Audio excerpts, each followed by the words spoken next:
کہ شریعت میں جو معیار بنایا گیا ہے وہ یا تو رؤیت کو بنایا گیا ہے یا گواہی کو. یعنی گواہی کا مطلب یہ ہے کہ وہ گواہ دیکھے گا، وہ آپ کو اطلاع دے گا، تو آپ قاضی اس کی بنیاد پہ فیصلہ کرے. تو رسول اللہ صلی اللہ علیہ وسلم کی زندگی میں ایسے واقعات بھی ہیں کہ آپ کے سامنے کسی نے آ کے گواہی دی، آپ نے اس کی صحابی کی گواہی کو ایکسیپٹ کیا اور آپ نے رمضان کا یا عید کا فیصلہ فرما دیا. تو معیارات تو شریعت میں یہ دو ہی ہیں کہ یا تو خود دیکھ لے انسان یا کوئی معتبر گواہ آ کے گواہی دے دے اور اس کی گواہی کو لے لیا جائے. سائنسی تحقیقات کے اندر اس میں اس چیز کو دیکھنا چاہیے کہ سائنس کی جو تحقیقات ہیں وہ دو طرح کی ہوتی ہیں. ایک تحقیقات یا سائنس کی کچھ چیزیں وہ ہیں جو قطعیات کا درجہ رکھتی ہیں، یعنی قطعی چیزیں ہیں. قرآن کریم میں آتا ہے نا الشمس والقمر بحسبان، کہ سورج چاند یہ سب ایک حساب کتاب سے چلتے ہیں. مثال کے طور پر کہ سورج طلوع کس وقت ہوگا، غروب کس وقت ہوگا، اسی طرح چاند طلوع کس وقت ہوگا، غروب کس وقت ہوگا. اب مثال کے طور پر ہم جو یہ کہتے ہیں کہ نیو مون یا چاند کی پیدائش، اب چاند کی پیدائش کا جو وقت ہے وہ پوری دنیا میں ایک ہی لمحہ ہوتا ہے جس میں چاند کی پیدائش ہوتی ہے، جس کو نیو مون کہا جاتا ہے.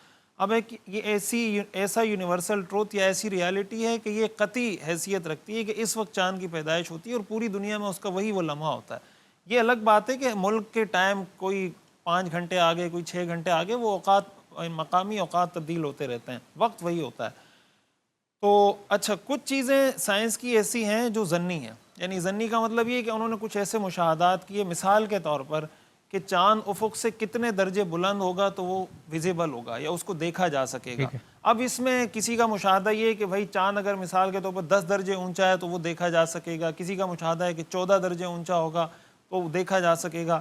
اسی طرح چاند کی عمر کتنی ہوگی تو وہ قابل رؤیت ہوگا یا ویزیبل ہوگا. اب کسی نے کہا کہ بھئی کم از کم 18 گھنٹے عمر ہوگی تو چاند دیکھا جا سکتا ہے، کسی نے کہا نہیں 20 گھنٹے، کسی نے کہا 22 گھنٹے. یہ وہ چیزیں جو اختلافی چیزیں ہیں.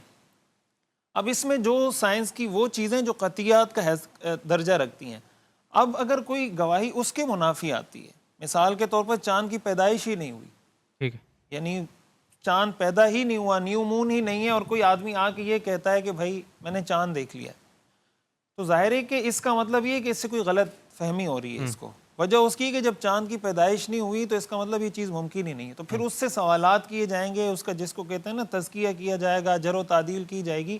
تو بھئی تم نے چاند کہاں دیکھا ہے، کتنے بجے دیکھا ہے؟ اس لیے کہ جب سورج غروب ہوتا ہے، چاند جب پیدا ہی نہیں ہوا تو اس کا مطلب تو یہ ہے کہ اب اس کی جو ٹائمنگ ہے اس میں بہت فرق ہے.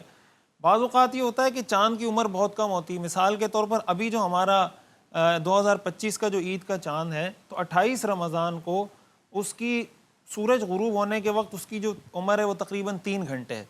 یعنی سورج غروب ہوتے وقت چاند کی جو عمر ہے وہ 3 گھنٹے ہے، اور یہ دنیا کے کسی بھی معیار کے مطابق یہ چاند ویزیبل نہیں ہو سکتا. یعنی 28 کو جو چاند ہے.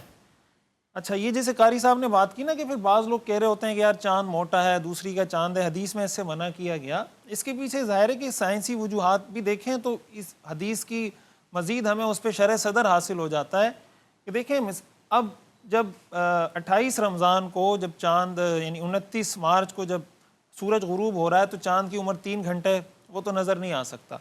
30 مارچ کو جب چاند غروب ہو رہا، سورج غروب ہو رہا ہوگا تو اس کا مطلب یہ ہے کہ اب اس چاند کی عمر 26 گھنٹے ہو گئی ہے.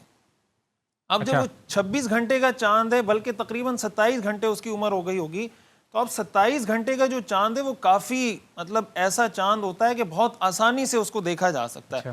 اب دیکھیں جو سورج غروب ہو رہا ہے 30 مارچ کو وہ ہو رہا ہے 6:47 پہ، اور جو چاند غروب ہو رہا ہے وہ غروب ہو رہا ہے 7:57 پہ.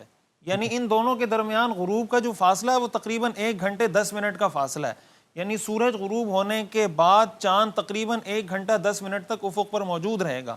اس وجہ سے اس 2025 میں جو چاند کی صورتحال ہے تقریباً پوری آباد دنیا کے اندر جتنے یعنی ایسے معیارات ہیں جس پر اعتماد کیا جاتا ہے رؤیت ہلال کے معاملے میں، وہ سب معیارات تقریباً اس پر متفق ہیں کہ اس دفعہ پوری آباد دنیا کے اندر جو عید ہے بظاہر وہ ایک ہی دن ہوگی. اور پاکستان کے اندر جو رؤیت ہلال ہے وہ 29 کو ہو جائے گی. جو چاند کے احوال ہیں، اگر کوئی بادل نہ ہوئے، کوئی اس طرح کی صورتحال نہ ہوئی، ظاہر بادل آ جائیں پورے ملک میں کسی کو چاند نظر نہ آئے تو ان سائنسی تحقیقات کا پھر کوئی اعتبار نہیں ہوگا، 30 روزے پورے کرنے ہوں گے. لیکن جو چاند کی عمر ہے، جو غروبین جو شمس اور قمر کا جو غروب کا فاصلہ ہے، پھر سورج کا چاند کے ساتھ جو زاویائی فاصلہ ہے، پھر اس کا جو ارتفاع الٹیٹیوڈ ہے، ان سب کو دیکھا جائے تو 29 رمضان المبارک کو یعنی 30 مارچ کو بالکل واضح امکانات ہیں کہ چاند نظر آ جائے، جو فلکیات کے ماہرین بتاتے ہیں.